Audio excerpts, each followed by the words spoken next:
Денес повторно бев во општина Долнени, ги посетив селата Заполжани, Дреновци, Дупјачани и Сенокос, од каде што и вечерва се обраќам. Тоа е последната посета. Инаку повторно го имам истиот впечаток, разочараност кај луѓето,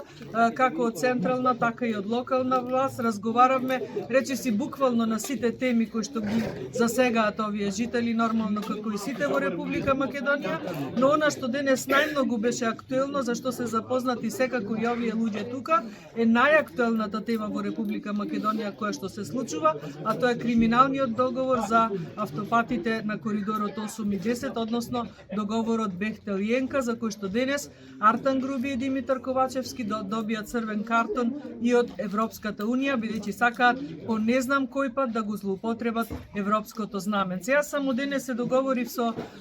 позади присутните и со оние кои што разговарав да поставам едно јавно прашање еве до актуелната криминална власт и до македонската јавност, а тоа е дали со сумата од